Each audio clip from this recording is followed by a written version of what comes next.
Y el tema es un poco audaz.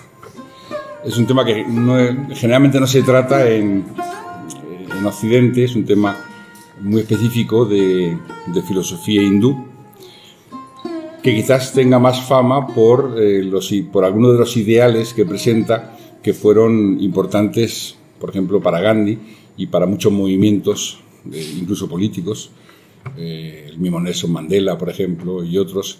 El ideal de la ahimsa, o sea, el ideal de la no violencia.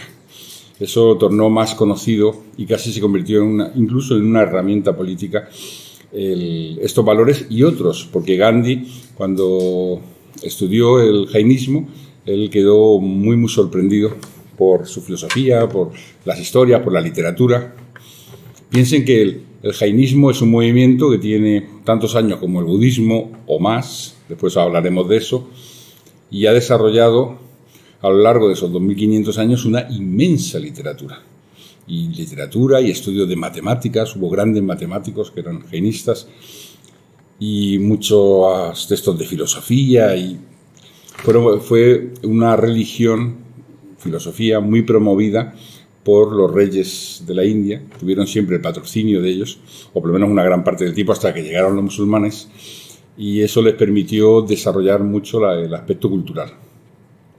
Entonces, y sin embargo, no es muy conocido fuera del lugar.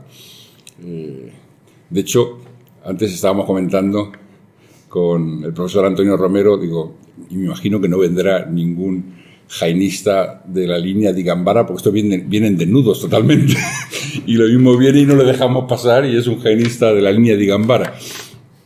O sea que hay mucho choque cultural con ciertos elementos que en la India pues no tiene ninguna... es algo bastante común encontrarte con jainistas, sean de la línea Digambara o Svetambara, que eso ya van vestidos de blanco. Pero en realidad el por qué decidí hacer esta charla y obligarme a estudiar un poco el tema debe ser una afirmación que hace Elena Petrovna Blavatsky. No recuerdo si es en La doctrina secreta o es en algún artículo, que ella dice que el mejor sistema filosófico presente en ninguna religión del mundo, dice, es la filosofía jainista.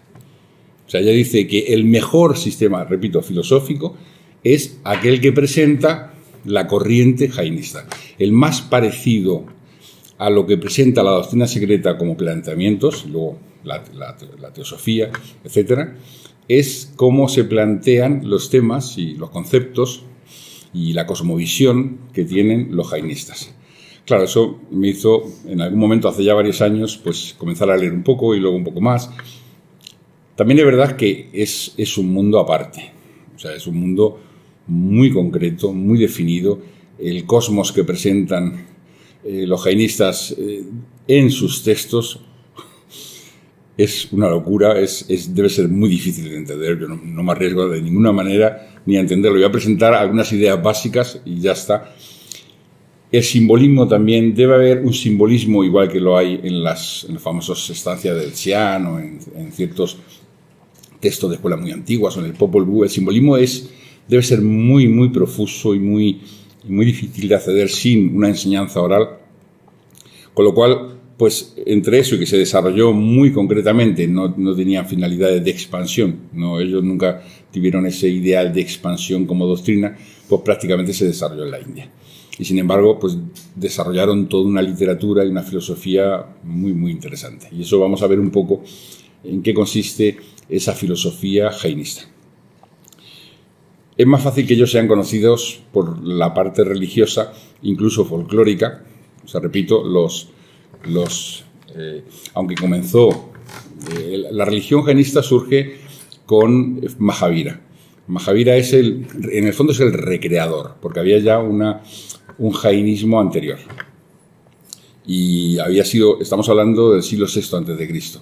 Y otro, vamos a llamar, el profeta, ellos lo llaman Tirthankara, luego explicaré este concepto, anterior a él, de su sucesión de 24 Tirthankaras, que ellos presentan en cada ciclo como salvadores del mundo.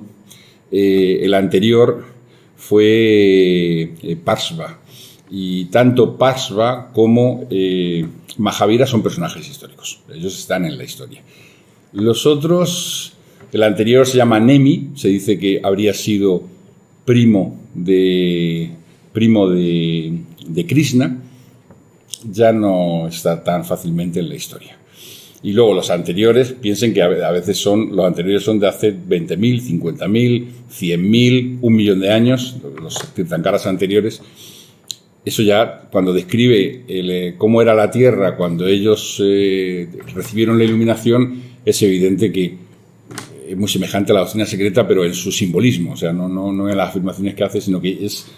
Y estamos hablando a veces de personajes, entre comillas, míticos, que habrían vivido muchos miles de años, con una estatura no de 30 metros, como decía la doctrina secreta, sino de varios kilómetros. O sea, es difícil saber a qué se refiere, es difícil saber si eso está encriptado de alguna manera, es difícil... Evidentemente, eso debe tener alguna verdad, sabiendo de dónde vienen esas fuentes, pero es una verdad encubierta por el mito, como sucede naturalmente con estos textos. Entonces vamos a ver que hay una serie de elementos en esta religión que, por un lado, la hacen muy semejante al budismo, hasta el punto que cuando el Buda se retira como príncipe de Kapilavastu y dice que quiere encontrar la verdad, que quiere saber por qué sufren las personas y cómo remediar ese sufrimiento y convertirse en un poder de salvación, él comienza como sramana. Los sramanas eran los jainistas, o sea, los sramanas eran los que se retiraban al bosque, esos eran los sramanas. Y los que se retiraban desnudos y hacían votos de los 5 famosos votos, que luego veremos, y prácticamente hacían ayunos prolongadísimos, prácticamente no retiraban nada, estaban siempre meditando, no podían defenderse si los atacaban, si los animales salvajes se aproximaban a ellos, pues, bueno, si eran santos no eran comidos, era un mecanismo de selección natural, o sea, los que eran santos no eran comidos, los que eran santos, los que no eran santos, pues serían un plato apetitoso para los tigres, porque el aura de santidad los protegería a los que ya estaban muy iluminados, como se ve en varias escenas de la vida de Mahavira. Y el budismo, hay muchos conceptos que son semejantes, incluso el nombre de los Tirthankaras a veces es Arats, son los Arats o los Tirthankaras, que era un nombre que luego se usó en el budismo como iluminados. Y hay muchos elementos semejantes. La verdad es que es como si se hubiesen también lo que nosotros conocemos de Mahavira y del Buda es muchas veces 8 siglos después. Entonces es posible que lo que nosotros ya sabemos de cierto, cuando ya se escribieron textos, es muy posible que muchas tradiciones se hayan entretejido semejantes al Buda y a Mahavira. Hubo relación, no se sabe si se conocieron o no se conocieron, incluso imagino que alguien llegó a afirmar que eran la misma persona vista desde diferentes ángulos. Bueno, es el tema de la historia y del mito es siempre muy difícil. Pero es curioso porque también marcaron su diferencia. Hay un texto del Canon Pali. El Canon Pali ha sido no íntegro, una muy buena selección de casi 1000 páginas de fragmentos del Canon Pali. Ha sido editado en español hace muy poco tiempo y es un libro que es un tesoro. Y uno de los discursos, los discursos largos, medios y los cortos, en uno de los discursos, no están todos, el Canon Pali entero son unas 4000 páginas. Y además está como resumido para que no sea tan repetitivo, pero en uno de ellos aparece uno de sus discípulos que se ha convertido al budismo y le hace una pregunta que él no llega a entender. ¿Él va a reencarnar o no va a reencarnar? Y le dice, el alma de un arat cuando muere reencarna o no reencarna. Y le dice el Buda, esa pregunta no procede. Y él se queda muy molesto. Como que no procede, o encarna o no encarna, o sea, no puede haber.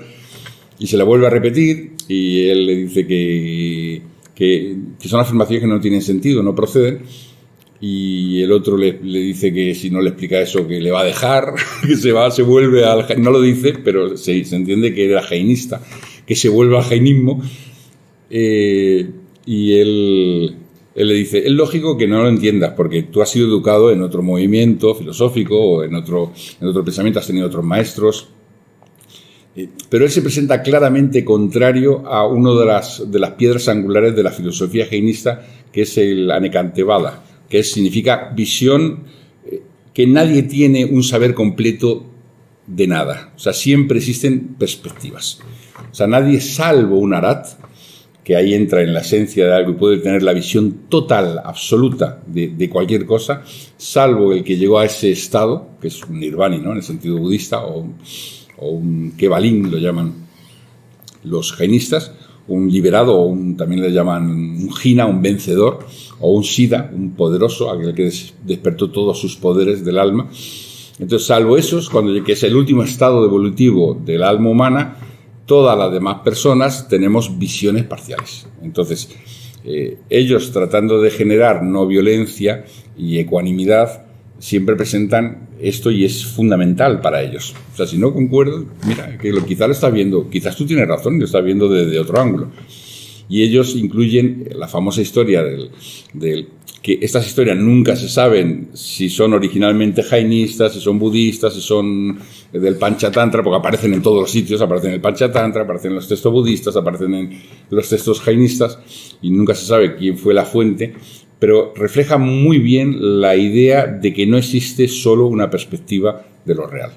Y es la historia del elefante y los ciegos. O sea, creo que son 7 ciegos, cada uno de ellos está agarrando una parte del elefante y están intentando decir qué es, y uno dice que es una columna, la pata, otro que si es una serpiente, una anaconda, ¿no?, la trompa, otro que si es para barrer, que sería la cola, otro que si es un tonel. O sea, van diciendo diferentes partes los significados porque están ciegos. Solo aquel que ve, en este caso sería un kevalin o un siddha, te podría decir es un elefante. Todo lo demás tienen visiones parciales y no tiene sentido enemistarse por visiones parciales. Como diría el Buda, las personas normales nos apegamos a lo que tenemos y las personas cultas se apegan a sus ideas. Entonces no quieren renunciar a sus ideas por nada del mundo. Y para enfrentar la sabiduría muchas veces hay que desnudarse completamente y eso pues es difícil. Y esta idea de no una perspectiva, que lo que significa anekantevada, no una perspectiva única, es la base de la filosofía jainista. Y el Buda, en este encuentro con este discípulo, le dice: lo que estoy presentando no tiene perspectivas, es así. Claro, el discípulo se tuvo que quedar: si has venido a mí para que te enseñe, puedes irte si quieres, pero lo que te estoy diciendo, le está explicando a Noble Octuple Sendero, dice: no tiene perspectivas, es así de forma total. Entonces se queda así, muy perturbado, pero al final le pone una metáfora y acepta la metáfora y entiende dónde estaba su error y sigue como discípulo del Buda. Esta historia de Canon Pali, que no sabemos cuándo fue escrita, porque el primer Canon Pali escrito debe ser del 2 o del 3 después de Cristo, el que conservamos, está indicando claramente que había diferencias y que cuando el Buda llega, por lo menos lo que aparece en el Canon Pali, insisto que ya habían pasado cuando fue escrito, muchos siglos del que conservamos, el Tripitaka, el primero que conservamos, que no era el único, era el primero que conservamos. Entonces ya pasaron 5 más 3, 8 siglos. Entonces en 8 siglos quizás se reescribieron para definir cuáles eran, digamos, los perfiles de la escuela, en qué hacíamos, en qué consistíamos, los budistas, ¿no?, para diferenciarnos de otras escuelas. Y hay muchos textos donde marcan la diferencia. O sea, los budistas no somos jainistas. Y los jainistas pues lo harían después. ¿Cómo sería en el origen? No lo sabemos. Y los elementos de la filosofía jainista son diferentes e insisten en otros elementos que la filosofía budista. Y sin embargo, en el jainismo está la cosmovisión del jainismo es más profunda respecto a la cosmovisión esotérica que la del budismo. Tendríamos que irnos al budismo esotérico ahí ya podríamos comparar. Pero si no vamos al budismo esotérico,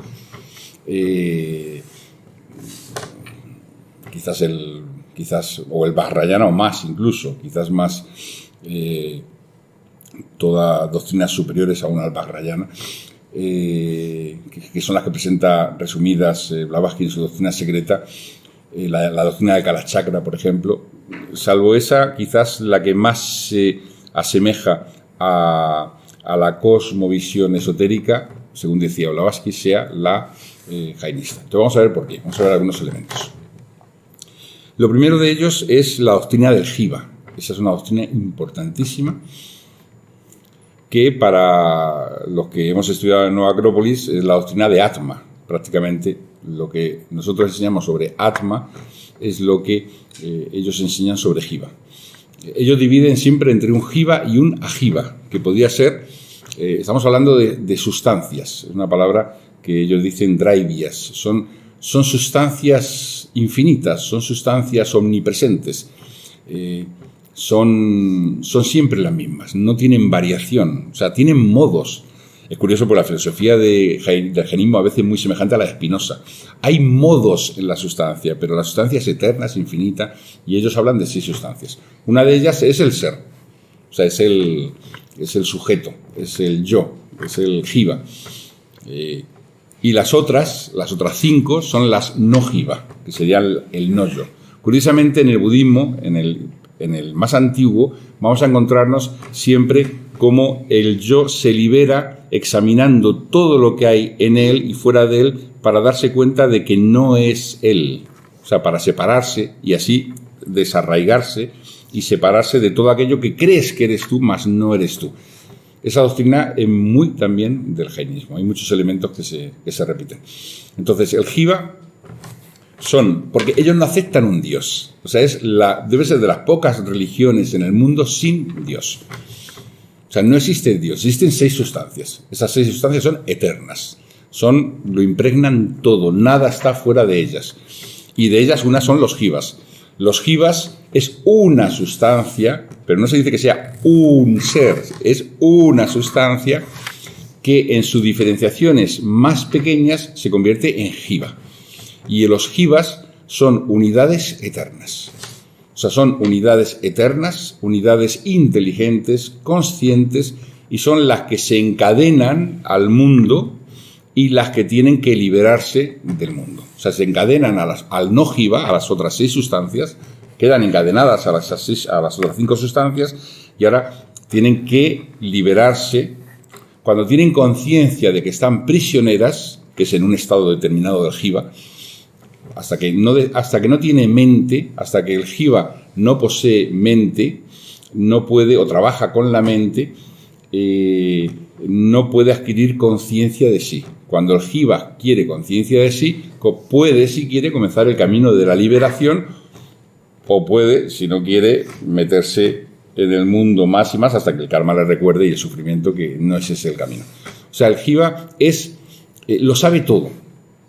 Es interesante porque piensen ahora que cada ser humano es un jiva, y cada célula es un jiva, y cada átomo, el alma de un átomo es un jiva, y el alma de una célula es un jiva, y el alma de la Tierra es un jiva. O sea, toda unidad que hace que la naturaleza viva, porque si no hay esa unidad no hay vida, toda unidad que hace que todo exista en su infinidad, porque para los jainistas son infinidad de jivas, en su infinidad, cada uno de ellos es infinito en su sabiduría, en su poder, en su presencia, en la relación con los otros. Cada jiva está relacionado con todas las unidades vivas que hay en todo el cosmos. Es una idea muy interesante. Piensen ahora, nosotros lo estudiamos un poco así en las tradiciones esotéricas. Todo ser, o sea el ser de una célula, de un átomo, de una civilización, de una jerarquía angélica, de del cosmos, de una galaxia, todo lo que existe como unidad, la unidad es determinada por el jiva, nosotros mismos. Nosotros somos un jiva, sería el ser interior, el ser absoluto dentro de nos, el eterno, y al mismo tiempo está en un cuerpo que funciona con miles de millones de células, cada una de ellas con su jiva. Cada una de las células se mantiene en su estructura gracias a trillones de átomos, cada uno de ellos con un jiva. O sea, toda unidad viva es un jiva, y cada jiva es infinito en su sabiduría, solo que no puede, pero está prisionero por el karma. Está prisionero en una estructura mineral, ellos lo llaman estructura de sentidos. Jiva con solo un sentido, jiva con 2, con 3, con 4, con 5, También lo diferencian en jiva inmóvil, que serían las piedras, y jiva móvil, que sería el resto de los reinos. Entonces, en esa diferenciación están diciendo cómo es el jiva, pero es cómo está prisionero el jiva en el escenario de la manifestación. El jiva como tal es infinito. Simplemente que hasta que no adquiere conciencia de sí, que eso sería el ser humano, no puede reflejar en esa conciencia de sí su naturaleza y no puede realmente... Puede empujar, porque todo lo que existe empuja hacia la liberación. O sea, la piedra está empujando el jiva desde su mundo, digamos, distante para la piedra, porque está replegado completamente, está empujando para que la piedra sea más perfecta. O sea, los jivas empujan para que todo sea más perfecto, más, y cuando llega al ser humano en una dimensión moral, y ahí llegaría la purificación, y como el ser humano es consciente ya del karma, pues llegaría para llegar a la liberación en base a la ausencia, a la purificación del karma. Para ellos el karma no es una ley de causa y efecto. Para ellos el karma es una sustancia. Es una idea curiosa. Es una sustancia que es materia, ellos pudalia, que es la palabra para materia, pero es una materia que no tiene los agregados suficientes para ser lo que nosotros llamamos material. Y que esa materia es imperceptible por ningún medio, es más veloz que nada, o sea, su velocidad es infinita, más que la luz, y no solo, muchísimo más, es infinita, y se agrega hasta que obliga, en cierto modo, al jiva a asumir determinadas conductas, pero es una sustancia. El karma es una sustancia, es la sustancia que rodea al jiva. Esa sustancia es atraída por el jiva en su ilusión con respecto al mundo, o en la presencia con respecto al mundo.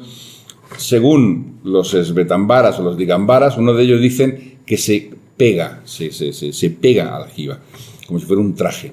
Otros dicen, no me acuerdo quién decía quién, creo que son los digambaras, los que dicen que no se pega, que el jiva es el sol y el karma que se va añadiendo, que es una materia extremadamente sutil, es como una nube. Entonces la nube no se pega al sol, el sol está en su universo, en su mundo, y la nube está en el suyo. O sea, está ya en la tierra, y simplemente la conciencia, que seríamos nosotros, pues no es capaz de percibir el jiva, o sea, el Dios inmortal dentro de uno con todo su poder, porque el karma es como una nube que... Sí, es una nube, pero aunque haya nube sabemos que es de día. No vemos el sol, pero es de día. Entonces, lo que prueba que hay un jiva que está ahí, que está empujando.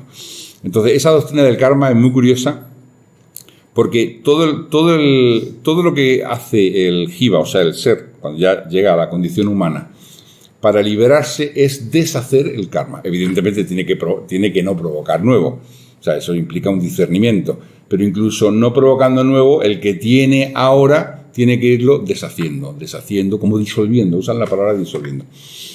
Y es curioso porque ellos dicen que cuando llega, hay un tipo de materia que tiene un nombre especial, que dicen que cuando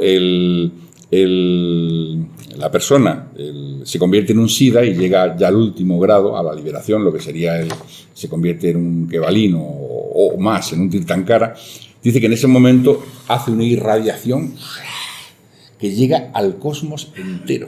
O sea, en el momento de traspasar, en el momento que el jiva es liberado ya definitivamente, sin posibilidad de retorno, se produce una onda como de luz, de velocidad infinita, que ayuda a disolver el karma de todos los jivas presentes en todo el universo. Yo no sé si es en relación directa a la distancia que tiene o no, pero llega a todo el universo. O sea, todo el universo llega a tener conciencia, conciencia no, su jiva llega a sentir que un hermano se liberó.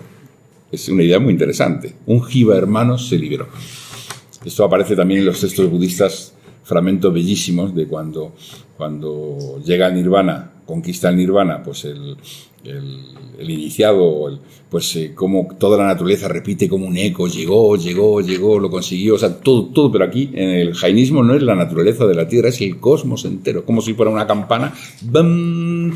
Y eso vibró y lo abarca todo. Los jivas son responsables unos de otros. Eso es una idea también muy interesante dentro de la filosofía jainista. pero no hay más ayuda. O sea, en esta filosofía, y si queremos religión, porque también es religión, no hay un Dios que ayude. No, tú te ayudas a ti mismo porque tú eres Dios. O sea, en ti está la semilla que conforma la sustancia, que es la unidad del ser que existe en todo el cosmos, pero que se manifiesta en cada uno como una unidad para cada uno, y cada uno pues tiene que hacer sus esfuerzos, y el camino está siempre en base a la experiencia y al mérito, no hay al mérito, pero en cierto modo todos forman una red. O sea, hay una red de jivas que entrelaza toda la existencia, que son, ellos dicen que son infinitos jivas, y en esa red cualquier avance de cualquier jiva, por poco que sea, afecta a toda la red y ayuda a toda la red, porque le ayuda a liberarse, aunque liberarse sea después, y mejorarse o perfeccionarse sea después resultado de cada uno. Entonces es una idea muy interesante, la filosofía jainista. Y la no violencia, la ahimsa, y la búsqueda de la ecuanimidad. Ellos dicen que la religión del jainismo es ecuanimidad. Si hay una palabra que define el jainismo, no es ahimsa. Ahimsa es un ideal. La sustancia misma de esta filosofía de religión es la ecuanimidad, es la conquista de la ecuanimidad. Porque solo con esa ecuanimidad es cuando el discernimiento o el alma humana no está atada y comienza a desprenderse y a desprenderse y a desprenderse, para llegar a no temer a la muerte, o por lo menos no ver a la muerte como enemiga, ¿no? Verla pues como muerte, y si ya que sea ya pues muy especial, que la llegue a ver como amiga.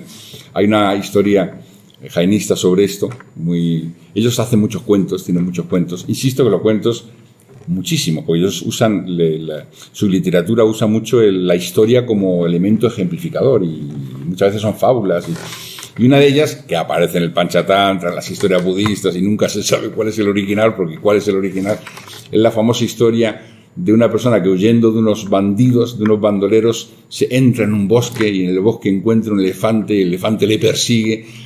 O sea, que es todo dramático, y él, desesperado, huye y se sube a un árbol, y el elefante muy poderoso empieza a dar al árbol y a agitarlo, y él se siente inseguro, entonces se va a una rama y ve que incluso el árbol va a caer derribado, y ve un pozo, y dice, bueno, pues por una de las ramas desciende al pozo.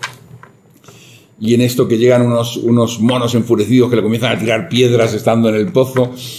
Y qué más, y aparece un ratón blanco y un ratón negro que están mordisqueando la ramita de la cual está suspendido en el pozo, y resulta que en el pozo debajo hay una serpiente que se lo va a comer, y a las 4 esquinas del pozo hay otras 4 serpientes que están esperando que caiga. Y en esto que hay una colmena encima de su cabeza, y el movimiento del elefante pues hace que se salgan todas las abejas y comienzan a picarle, y vamos, una alegría, ¿no? Y dice que en ese momento de la colmena cae una gotita de miel sobre la lengua, la saborea y dice, qué bello es vivir. O sea, le da igual el elefante, le da igual el pozo, la serpiente que le vaya a devorar el árbol. Dice, qué bello es vivir. Atención, porque esto, una de las causas de por qué cuando se vuela en un avión te den ciertas cositas es para que estés entretenido. O sea, una de las causas es para, si tienes hambre te dan. Pero a veces te dan un caramelo, cosas minúsculas. Y parece ser que en psicología se enseña que cuanto más entretenidos están los que vuelan en los aviones, menos van a pensar en las turbulencias cuando haya turbulencias. ¿Es así? Entonces, la traducción de esta fábula es que es la muerte siempre presente. O sea, la muerte persigue a la persona, y la persona huye y huye y huye. El ratón blanco y el negro representan los días y las noches, o sea, representan el tiempo, ¿no? Y bueno, pues faltaba algo importante. Era el único elemento de salvación que aparece en las fábulas jainistas, pero que no aparece generalmente en las otras. En las fábulas jainistas aparece también un vimana, donde aparecen ángeles o devas, poderes celestiales, que están diciendo, ven con nosotros, ven con nosotros. Y otro dice que de ir con ellos, nada, que la mielecita que se está tomando está muy rica, y mientras tenga miel que tomar, le importa el pozo, la serpiente, el elefante, en fin. como la vida misma. Eso es exactamente así. Esa es una... Entonces ellos le dan mucha importancia al irse liberando de todo. El ahimsa es un ideal que los llevan hasta... Ellos tienen unas reglas para los monjes y unas reglas para los seglares, que son las mismas, simplemente son 5 votos, solo que los monjes los llevan, si son buenos monjes, los llevarían a rajatabla. Y hasta un punto increíble. Por ejemplo, ellos no pueden comer, solo pueden comer frutas y creo que no sé qué más, pero, o sea, serían veganos, pero veganos y estrictos. Y teóricamente la fruta que comen no puede haber sido cogida del suelo que ha caído, ni puede ser arrancada del árbol. Increíble. Se quedarán así, esperando que caiga. Cuando está madura, dice, me quedo 2 días hasta que se suelte. Es increíble, pero así lo cuentan. No, porque no pueden generarle violencia al árbol, ni pueden generarle violencia a los gusanitos que ya estaban ahí esperando para comérsela, o a la tierra que la va a devorar, en cierto modo, la fruta. Entonces tiene que ser en ese intervalo que ya se deja caer. Y como ellos son especialistas en larguísimos ayunos, porque lo tienen ya como religión, piensen que las religiones, cuando pasan muchos miles de años, o 1000 años, o 1500, a veces menos, se van afianzando en determinados elementos en los que se afirman, ¿no? Y en cierto modo muchas veces la sabiduría y la filosofía va quedando un poco de lado para algunos nada más, pero en general se quedan las partes más, algo que lo identifique como religión, y en este caso es el ayuno. O sea, el ayuno es un elemento fundamental. Ayunan un día sí, uno no, y luego 3 días sí y uno no, y van aumentando todo lo que pueden y hacen largos ayunos. Y le dan una importancia, creo que excesiva. En todo caso, la filosofía que hay detrás es irse liberando del deseo de vivir tal y como enseña, y del deseo del alimento, el deseo, ¿no? El deseo y el rechazo son las 2 fuerzas que atan el jiva. Solamente que hasta que no es consciente, como ser humano, no puede evitarlo, forma parte de su naturaleza. O sea, no sé, incluso en las piedras, ¿no? La valencia química es una atracción. Y las polaridades diferentes es un rechazo, no puede evitarlo, pero a partir de la condición humana ya tiene conciencia para intentar evitarlo y liberarse en base a ir dejando de lado, irse purificando de esto. Bueno, esto es una pequeña introducción, vamos a ver elementos que aparecen.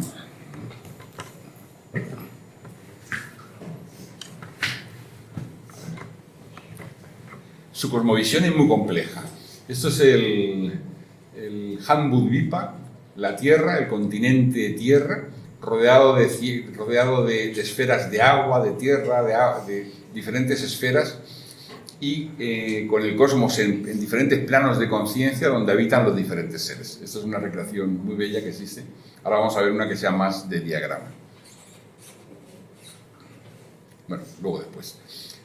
Esta es una representación escultórica de la ahimsa, porque el león y el buey beben de la misma agua, sacian su sed, alimentan a sus crías y no se enfrentan. Esto es como un poco en el libro de la selva, ¿no? Cuando los animales están desesperados por beber, pues llegan a compartir el agua para beber que hay, bueno, no sé si eso es metafórico, ¿no? Que hay en la selva, y luego ya se van a comer unos a otros, pero después... pero van a beber. Entonces, en el acto de beber es tan necesario, pues ahí se respeta la no violencia. Ese es Mahavira, es una representación de Mahavira. Los tirthankaras son literalmente aquellos que vadearon el río o que vadearon la corriente. Metáfora muy semejante al budismo. Llegar a otra orilla aparece en el jainismo.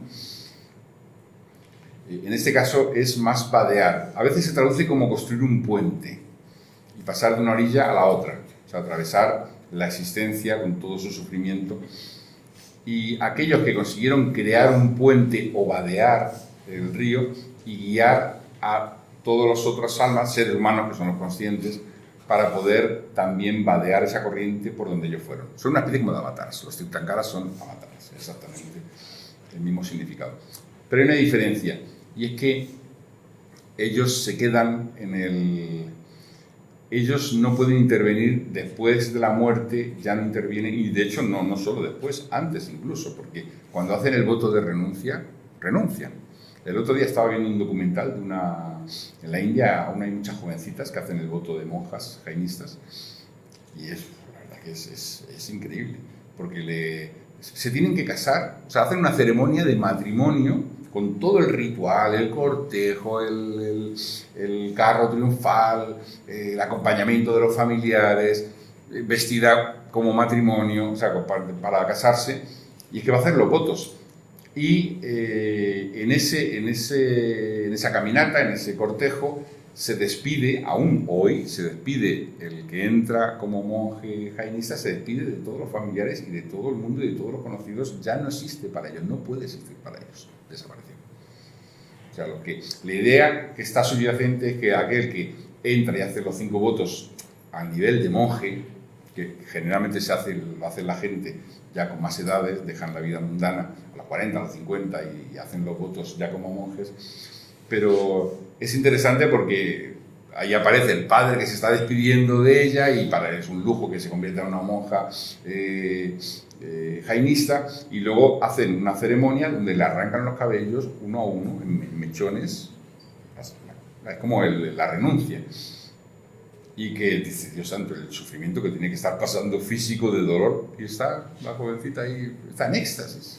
Es algo que es muy increíble. O sea, esa renuncia al mundo es propio, y en los Tirthankaras en un momento determinado renuncian. El propio Mahavira, por ejemplo, él era príncipe y dijo que quería renunciar cuando era muy joven, y la madre le dijo, no, por favor, no renuncies ahora, pues si renuncias y te vas al bosque a meditar, no vamos a morir de tristeza. Y bueno, pues él, para no generar violencia, pues la idea es no generar violencia a nadie, para no generar violencia, y bueno, entonces me quedaré hasta que vosotros lo decidáis o hasta que muráis.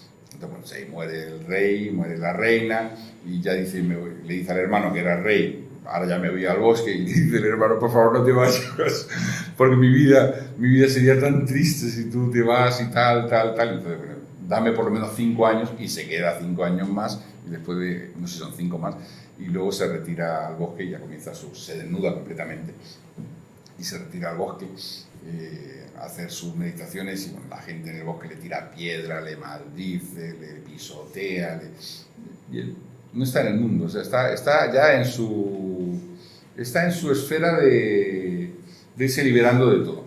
Entonces, si eso sucede cuando hacen el voto, cuando mueren es más o menos lo mismo. Ellos se retiran, se convierten en un liberado, los Tirthankaras en más que un liberado. Está el Siddha, y Tirthankara es más que eso, porque solo hay un número de ellos fijos en cada ciclo.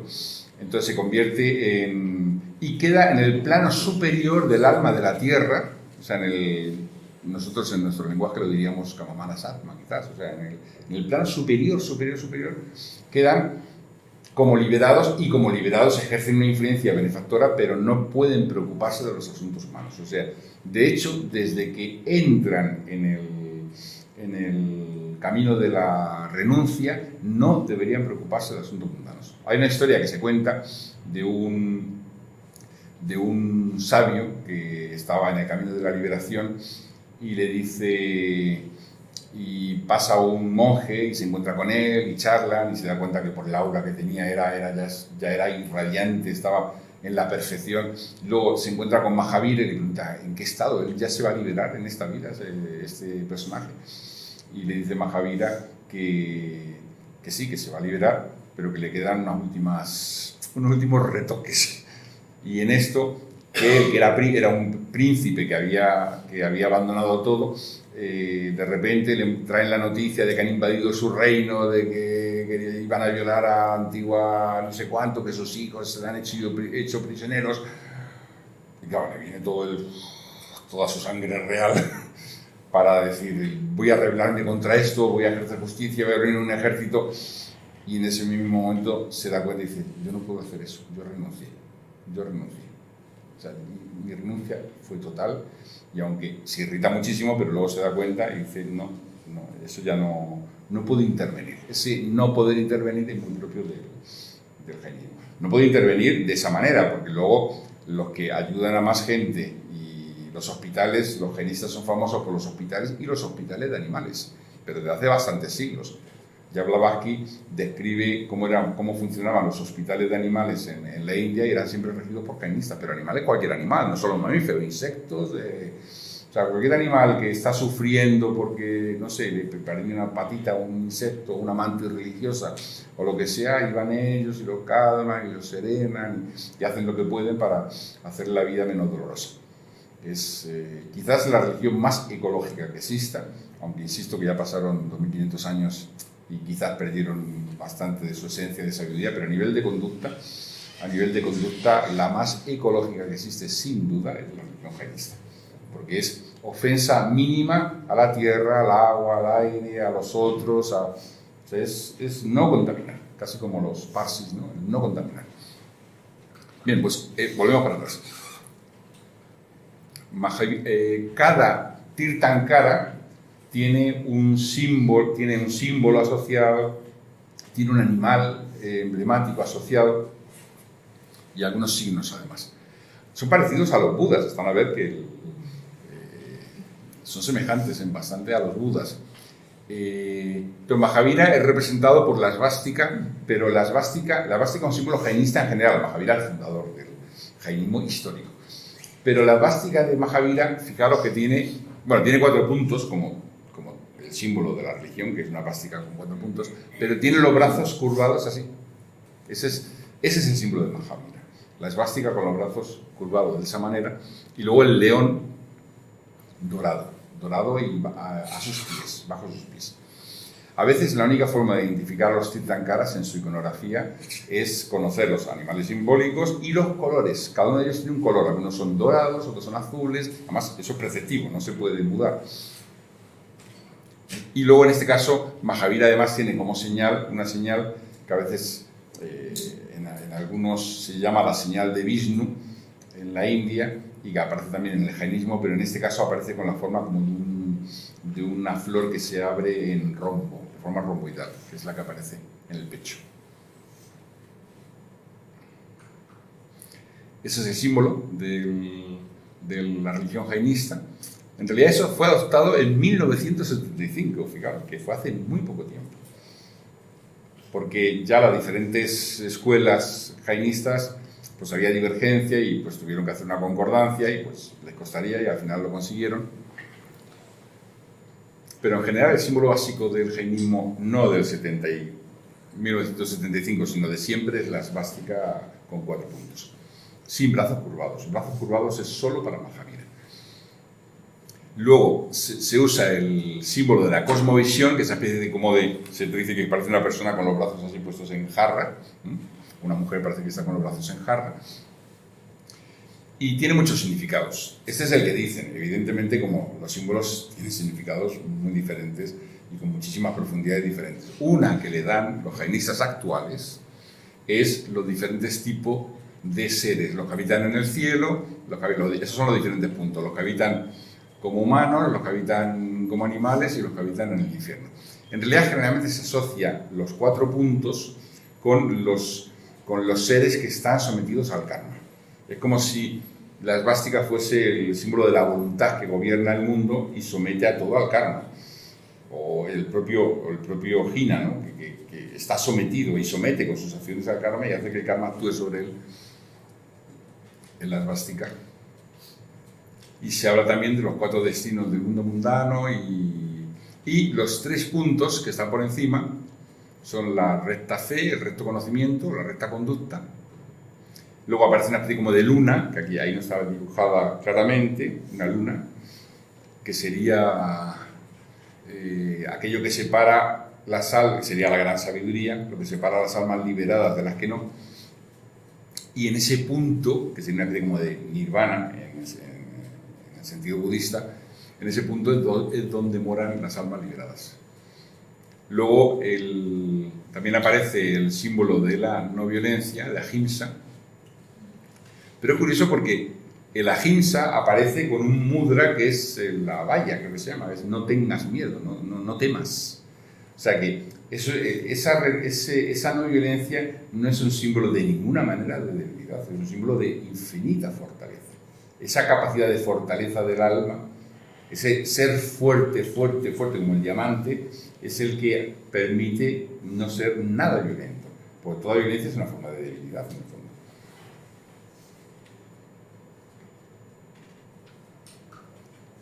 Eso es una de las grutas, tengo apuntado por ahí el nombre, ahora mismo no recuerdo, donde aparecen los diferentes Tirthankaras. Vean que parecen budas, incluso con las orejas así largas, así, hay estilos budistas muy semejantes. La diferencia es que aparecen desnudos. O sea, generalmente las representaciones, eso es determinante. Y luego los símbolos auspiciosos del jainismo no son los mismos que los símbolos auspiciosos del budismo. Algunos son semejantes y también se puede fácilmente determinar si es jainista o budista por eso. Esa es la cosmovisión, que ahora vamos a ver el detalle, en un edificio, en un templo gigantesco que hicieron hace pocos años, con la misma cosmovisión, el esquema del cosmos que presenta el jainismo. Esto es un cómic. Hay un personaje en la India que hizo por lo menos 200 cómics, se pasó toda la vida pintando, muy bonitos, en los años 60. Y prácticamente toda la juventud de la India se educó en estos cómics porque eran todos los fundadores de religiones, todas las historias de la India, todo lo que tenga que ver con la India. Y tiene varios capítulos dedicados a cuentos jainistas y tiene uno dedicado a Mahavira. Y luego este es el dedicado a Mahavira. Entonces son los símbolos que anuncian el nacimiento de un Tirthankara. En principio son 16. Entonces, ahí está soñando ella en el momento de la concepción. Esos son el elefante, que generalmente se dice que es el elefante de Indra, con las patas blancas, y que es el símbolo de la estabilidad, del poder bondadoso sobre el mundo. El buey como símbolo de la expansión de la... Esa es la versión actual, son símbolos. Seguro que hace 2000 años, si hablaran de ello, el mismo Mahavira quizás daría otro significado o no daría significado, luego cada uno lo interprete como pueda. El león, generalmente asociado al poderío, a la regencia. El estanque de lotos está después. Las dos guirnaldas, me salto ese que no lo veo muy bien. El sol, que es el poderío de la radiación del alma de un jiva liberado. La luna, posible representación de la sabiduría. Los dos peces, que lo interpretan como caballerosidad en las versiones actuales, quizás sea abundancia. En el budismo los dos peces así representan abundancia. Dos jarros con flores, un estanque de lotos. Piensen que son símbolos, todos ellos muy poderosos de siempre. Y quizás el simbolismo universal siga siendo válido para el jainismo, con todo lo que significa el loto, los discursos del Buda diciendo que todos los seres humanos son como lotos que están creciendo en el lago y tienen que irse subiendo hasta el sol, etcétera, etcétera. El mar como símbolo de la omnisciencia o de la plenitud completa. El trono, se dice que un trono de oro con rubíes y diamantes que representaría la realeza de un jina. Un jina todos los Tirthankaras son jinas. La palabra jina significa héroe, vencedor. Un vimana, un vimana celeste donde van los devas. Un palacio que es donde morarían las almas puras. Quizás sea semejante a estos palacios o catedrales que aparecen, por ejemplo, en los parteluces de algunas catedrales aparece Nuestra Señora o el Santo, aparece con una catedral sobre la cabeza. Y se dice que esa catedral representa una maqueta, pero no una maqueta, sería la semilla ideal de esa catedral que se hizo sobre la tierra, la catedral en el plano mental. Quizás represente lo mismo. Piedras preciosas, que son todos los poderes conquistados del alma, y un fuego que no da humo, que es el último. Ese fuego representaría pues la propia sabiduría de los Tirthankaras, que ilumina el mundo y lo hace entrar en combustión, pero sin violencia, sin provocar humo. Son las visiones que anuncian a un Tirthankara. Y esta otra. Pues aparece una especie como de trono con 2 elefantes y delante de los lotos, pero no la recuerdo bien.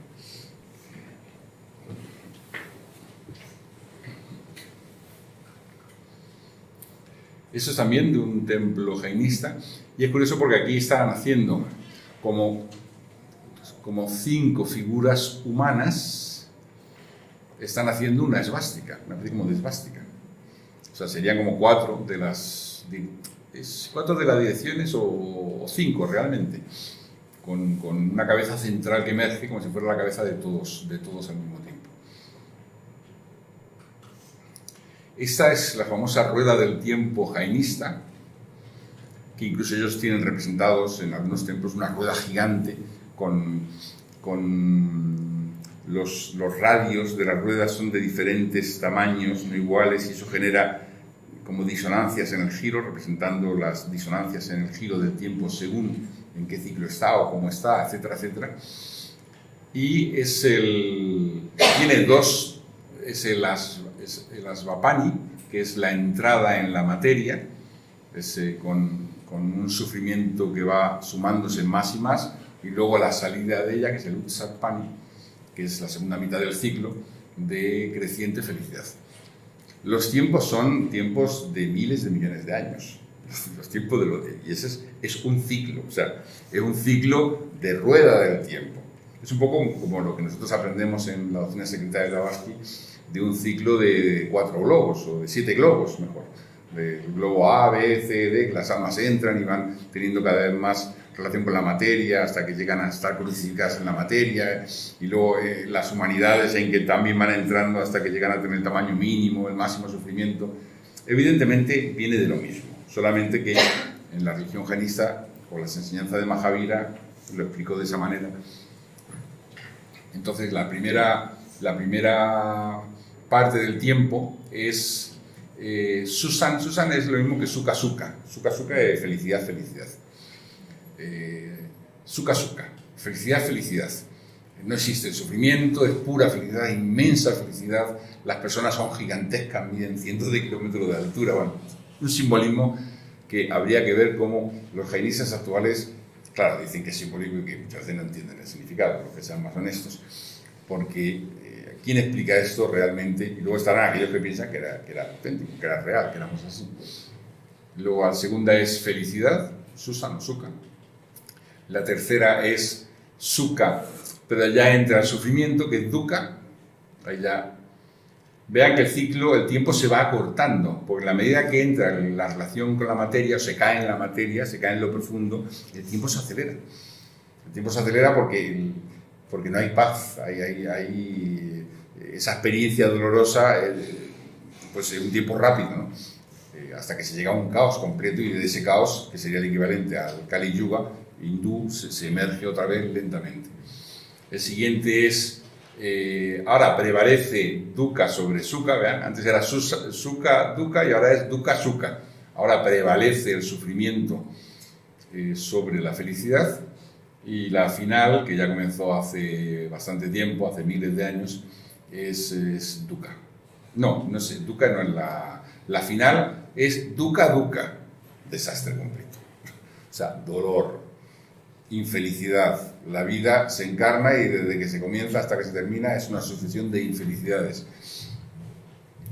Y luego sigue, ese es el descenso. El siguiente punto es si repite el mismo, o sea, la subida repite otra vez el mismo, otra vez Dukkha Dukkha, otra vez Dukkha solo, otra vez Dukkha pero ya con un cierto elemento de felicidad, el tiempo se va abriendo, se va expandiendo, es más luminoso.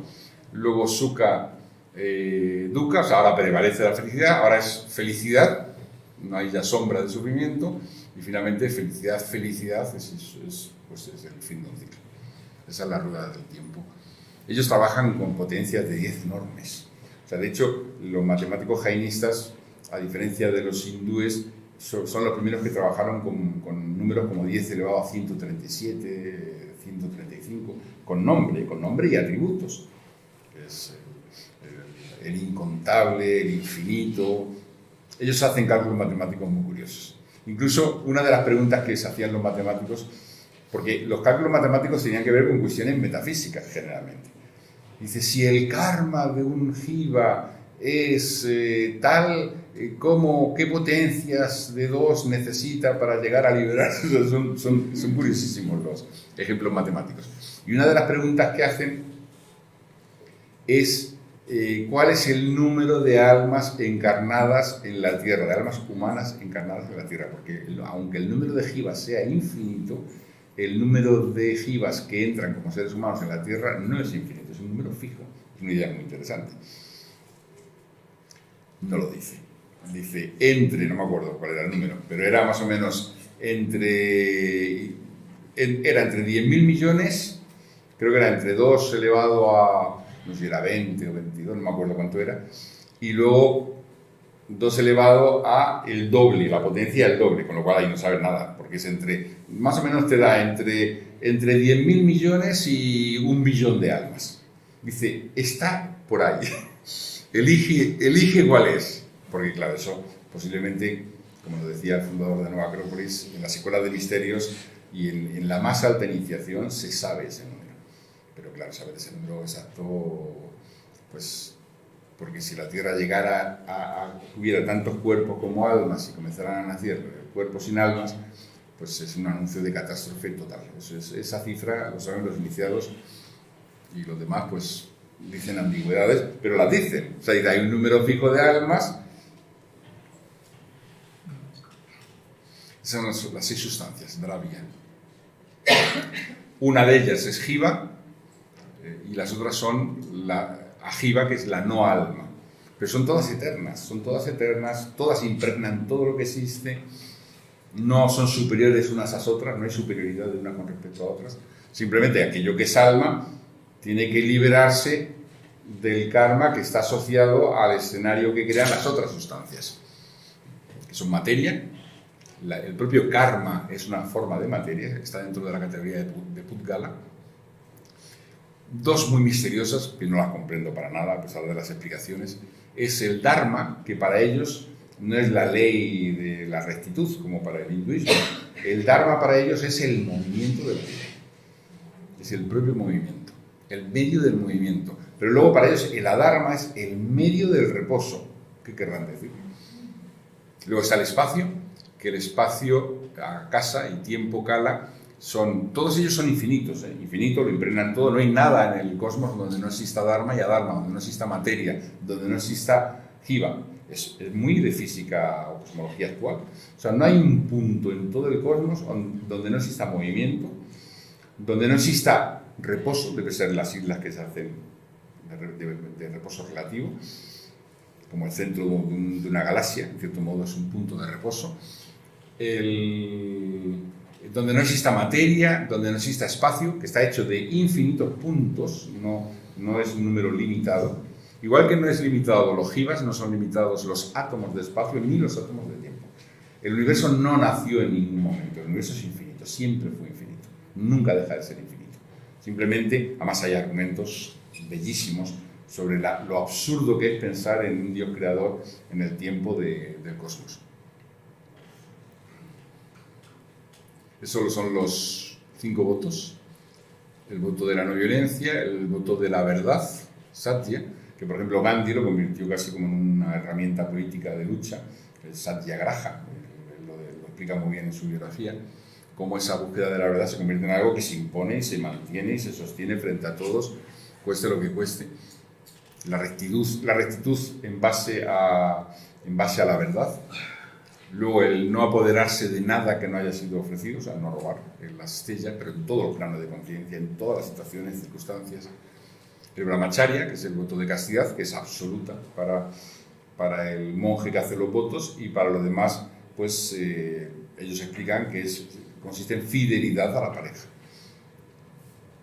Y el aparigraha, que es el no adherirse. Es curioso porque la palabra pari significa en las 4 direcciones del espacio. Y graha es adhesión. O sea, nosotros nos estamos continuamente adhiriendo a las cosas, o sea, creamos vínculos con la materia en las 4 direcciones del espacio, en base al deseo, por ejemplo. Entonces el A es el no. Entonces no crear vínculos de todo lo que te acomete en las 4 direcciones del espacio. Esa es la llamada bandera jainista, que usa una serie de colores que son simbólicos para el jainismo, aunque la bandera no sea tan antigua, los colores sí, y que representan los planos de conciencia donde moran los diferentes seres en el jainismo. Humanos superiores, o sea, en la vía superior, vamos a ver después, no en la vía que lleva a la animalidad. El azul oscuro, los ascetas, o sea, los que desarrollan el ideal de la no posesión. En el verde, los adeptos, que son aquellos que enseñan, no los adeptos en el sentido teosófico, sino aquellos que enseñan a los monjes, y que está asociado al brahmacharya también, es el verde. El amarillo serían los maestros de los adeptos, los acharyas, y está asociado al no robar. El rojo serían los siddhas, que son ya las almas que alcanzaron la salvación y la verdad, o sea, los liberados, como poderosos, que está asociado al satya, la veracidad.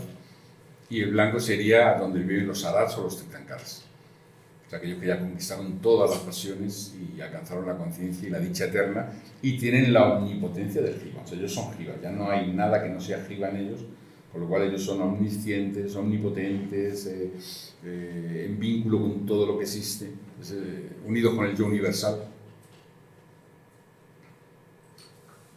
Y esta es la visión del cosmos, que es muy bella, muy interesante, porque en muchos sistemas religiosos o de simbolismo se habla de la subida a la montaña de la perfección.